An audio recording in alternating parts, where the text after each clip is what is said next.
บริษัทหมายเวผู้ผลิตเครื่องกีฬาพิมพ์ลายที่มีส่วนสุขยูให้แก่งานกีฬาลาวด้วยดีเสมอมาจากประสบการณ์ของการให้บริการแก่สังคมหลายกว่า 7 ปีบริษัทหมายเวสปอร์ตแวร์จำกัดเป็นผู้ผลิตและจำหน่ายเครื่องกีฬาพิมพ์ลายสื่อดังในลาวที่รับใช้ให้แก่สังคมมาหลายกว่า 7 ปีและเป็นหนึ่งในบริษัทผลิตเครื่องกีฬาที่ได้ประกอบส่วนในการสุขยูสนับสนุนให้แก่บรรดางานกีฬาต่างๆที่ได้จัดขึ้นในสาธารณรัฐประชาธิปไตยประชาชนลาวเพื่อส่งเสริมการแข่งขันกีฬาให้มีความสะดวกในการเคลื่อนไหวเล่นกีฬาและมีสุขภาพที่ดี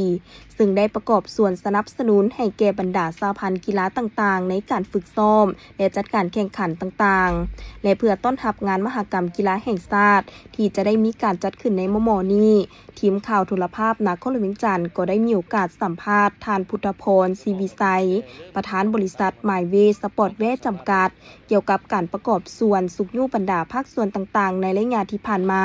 และปัจจุบันนี้ท่านกล่าวว่าเจ้าสบายดีเนาะข้าพเจ้าพุทธพรศรีวิสัยเนาะประธานบริษัทไมเวสปอร์ตแวร์เนื่องในโอกาสกีฬาแห่งชาติครั้งที่ 12 ที่จะมาถึงม.นี้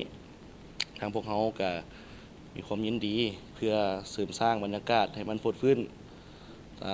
ในการงานแข่งขันกีฬาแห่งชาติครั้งที่ 12 ครั้งนี้ที่นครหลวงเวียงจันทน์สำหรับผู้ใดที่ต้องการเสื้อหรือว่าอยากซื้อเป็นจำนวนหลายหรือว่าจำนวนทรงพวกเขาก็มีราคาพิเศษให้โดยเฉพาะคอมเมนต์แต่ละภาคส่วนแต่ละแข้งที่ได้เข้าร่วมคอมเมนต์สามารถติดต่อหาทางพวกเขาได้เนาะเพื่อที่จะให้พวกเขาช่วยผลิตหรือจะให้พวกเขาช่วยอีกแห่งหนึ่งในการเฮ็ดเครื่องตะกร้อให้กับนักกีฬาบ่ว่าจะเป็นเสื้อเตะบาสหรือต่างๆเพราะพวกเขาสามารถผลิตได้เสื้อหลายประเภทกีฬาทั้งนี้ทั้งอยู่หน้าห้างของพวกเขาซึ่งพวกเขาก็มีหน้าห้างอยู่3แขวงก็คือว่า1สาขาใหญ่ของพวกเขาแม่นอยู่นครหลวงเวียงจันทน์ก็คืออยู่สถานที่แห่งนี้แล้วก็2แล้วแม่นหลวงเขาบาง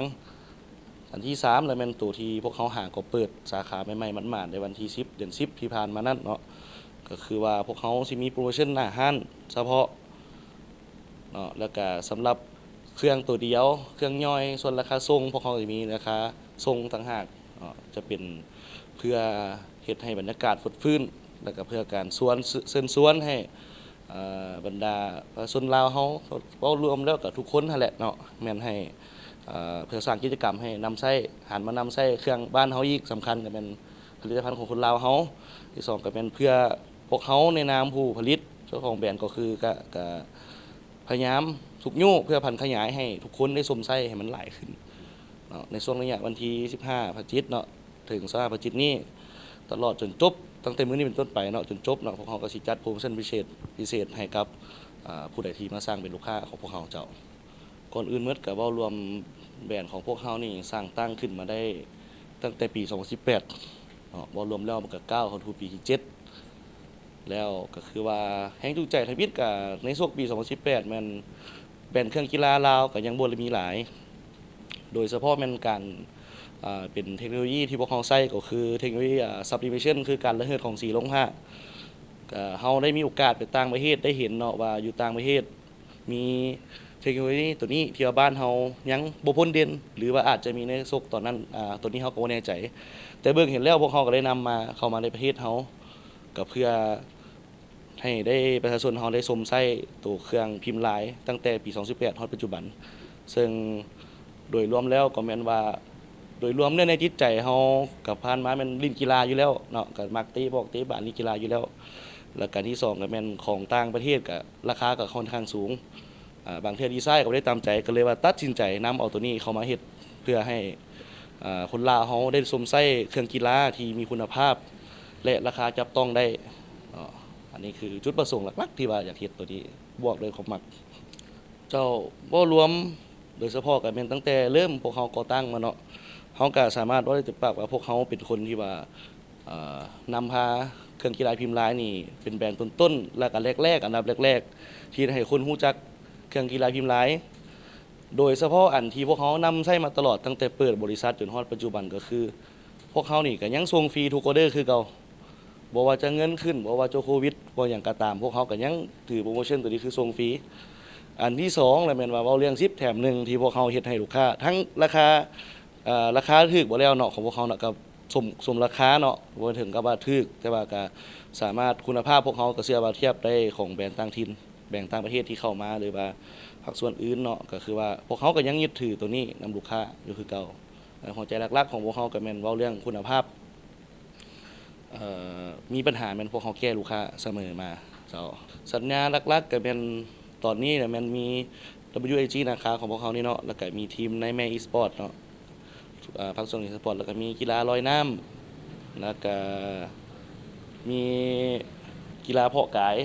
แล้วมีกีฬาเพาะกายที่ว่าเป็นเส้นสัญญาหลักๆถึงตอนนี้ก็มีหลายภาคส่วนกีฬาที่ว่าเพิ่นได้ก็ขอเข้ามาพัวพันกันแล้วก็อยู่ในบ้างกันเฮ็ดสัญญาก็มีหลายภาคส่วนอยู่เจ้าสำหรับภาคส่วนใดที่สนใจเนาะแม่นสามารถติดต่อเข้าทางช่องทาง Facebook ของพวกเขาได้เลยเนาะจะมีทีมงานเฉพาะที่ว่าเว้าเรื่องสปอนเซอร์เนาะซึ่งผ่านมาพวกเขาก็เว้าเรื่องการสปอนเซอร์เรื่องสนุนนี่ก็มีบางอย่างบางอันเนาะบางข้อที่ว่าเป็นสัญญาแล้วก็มีบางข้อที่ว่าเล็กๆน้อยๆไปเฮาก็บ่ได้ถึงกับว่าเป็นสัญญาแต่ส่วนหลายแม่นก็บอกได้ว่าพวกเขาก็ยังสืบต่อสปอนเซอร์ตลอดบ่ว่าจะเป็นหัวหน่วยกรมกองอย่างต่างๆเนาะเพราะว่าล่าสุดก็แม่นเจ้านายก็แม่นของเวียกสาวหนุ่มของสภาอีกต่างๆที่พวกเขาสปอนเซอร์เนาะก็หลายภาคส่วนโดยรวมแล้วก็แม่นข้าพเจ้าเองก็ส่วนหลายก็คันว่าอยู่เมืองเนาะก็แม่นซัพพอร์ตทางเมืองนํเพราะว่าเขาก็อยู่ในคณะสาวหนุ่มเมืองคือกันตัวนี้หั่นนะก็เลยว่าก็ถือว่ายังสืบต่อสำหรับท่านใดที่กำลังสนใจอยากได้เครื่องกีฬาก็สามารถไปได้บริษัท MyWay Sportwear ตั้งอยู่บ้านสีไข่เมืองสีโคตะบงนาโคโลเวียงจันทน์ห้านอยู่ติดกับไฟแดงหน้าสนามบินและปัจจุบันทางห้านยังมีโปรโมชั่นซื้อ10แถม1ส่งฟรีทุกออเดอร์อีกด้วย